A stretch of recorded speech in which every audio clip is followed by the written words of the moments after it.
everyone, welcome to another one of my YouTube videos. Today I'm going to be showing everyone how to make Play-Doh. This is a very simple recipe. It's no cook. It's probably it's the one that I use all the time for Playgroup, and I thought that might be a good one for parents to do, to be able to make for their kids while we're all isolating at home. So the first thing I do when I'm making Play-Doh is I get the kettle, like I boil the kettle before I'm starting everything, so that way by the time you get around to adding the water, it's all ready to go. So this is where the no cook part of it comes in. We use boiled water instead of the traditional way, which is stirring it on the stove. So this is a much quicker recipe. So for this recipe, to make the no cook Play-Doh, you need plain flour. So it's 2 cups of plain flour. You can use any brand of flour, it doesn't matter.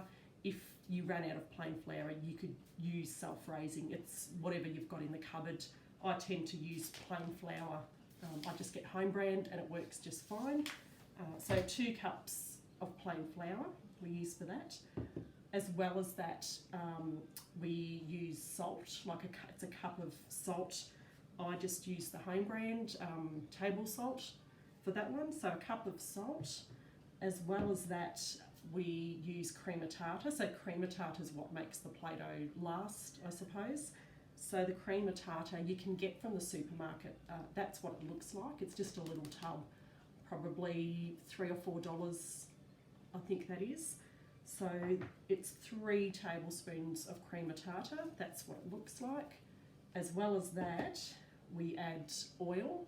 So we've got 2 tablespoons of oil. I just use vegetable or canola oil, depending what I've got in my pantry. So the good thing about this is you can just use whatever you've got in your pantry, like it's pretty much no fail. And then as well as that, you can add food colouring, just whatever colour you'd like. Often what I get to do when I'm making Play-Doh in Playgroup, I often ask children like their favourite colour, so that's also a really good way to get children to talk about colours, to learn about their favourite colours and things like that. You can also add the recipe that I've sent everybody. You can also add an essence, such as peppermint essence, if you wanted to add something a bit different to make it a bit sensory, so that it smells like peppermint, or you could use strawberry, or you could even add sprigs of lavender for something different. So the recipe I'm making today is the one that I use for our playgroup sessions. So yeah, so to get started, I just use a bowl and a spoon. You can get your kids involved with the measuring, really good way to learn maths and all those fine motor skills such as pouring and stirring. So to start off with, we've got 2 cups of flour, so that just goes into the bowl. So we have 1 cup of salt, so we just put that in. Next, the cream of tartar, that goes in, so just pop that in. And then we've got the 2 tablespoons of oil, so I'll just put that in. I usually add the water, the boiling water next, so I've already sort of poured that into a jug. So obviously you need to be careful around young children with the hot water, so I suggest an adult does this part. You just pour in the water, and this is where I add the food colouring, so just whatever colour you wish to do. I'm going to use blue today because blue's my favourite colour. So you just add in, I probably just add in sort of like a few drops. You can make it as dark as you wish to. Give it a bit of a stir. So like this is where I find kids really like doing this part of it, like stirring, and it mixes up really well. Give it a really good stir. Now I've just, sometimes when I'm making these recipes, which has happened here, to me this seems a bit runny, so I've added the 2 cups of flour. So if need be, you can add more. So I'm just going to add a little bit more flour for this one, just because I think it's a little bit runny, to be honest. So you can sort of, yeah, see that's just sort of thickening up a bit. So I've probably added another cup there. Yeah, still a bit runny actually, so I might have to make a note with this recipe that it's, so add a bit more flour. So that's sort of what it looks like. You want it a bit thick. So I'll just give that a really good stir. I might even add a bit more food colouring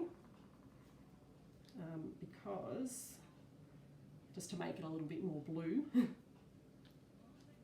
So the beauty about this is you can sort of add as you go. If you want it a bit darker, you can add more food colouring. You can get the kids involved with that. Give it a really good stir. So it still feels quite. I might have to make a note with this recipe because it's still not as thick as I'd like. So add a bit more flour.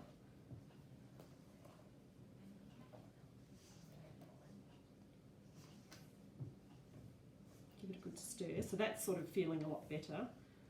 And then you probably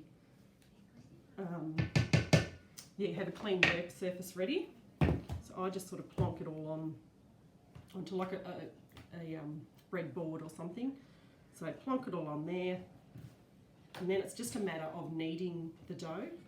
So this is again where you'll probably find the kids really enjoy doing this part of it, and especially like the dough's warm, so it's quite nice to touch. So I just sort of plonk it all on the board, and then it's just a matter of kneading it. It's quite soft, so if you've got a few children involved, you can sort of break a few bits off and get them all sort of participating and doing that. And then it's just, yeah, just a matter of just kneading it till it's quite soft. Pretty happy with that. And there we go. That's how you make Play-Doh. That's how simple it is. So you can, yeah, add, you know, any colours you like. If you wanted to add extra things to it, you can. I've even added just whatever stuff I found in my pantry. I've even added sprinkles. I know some people that have added things like gum nuts and leaves. Obviously, with like really young children, I'd keep it plain because that, you know, they may try to put it in their mouth. But yeah, that's it. That's how we make Play-Doh. So yeah, hopefully everybody enjoyed that, and everybody, you might like to have a go at that at home. Yeah, it's fairly simple. When I've finished making it, and after the kids have played with it, I usually pop it. You don't have to put it in the fridge, but you can pop it in an airtight container, or even just a plastic bag or a freezer bag, and it keeps quite well. That will keep for weeks, and yeah, yeah, there's lots of activities and things you can do with it. So yeah, thank you everybody. Hopefully you enjoyed that video, and I'll see you all next time. Thank you. Bye.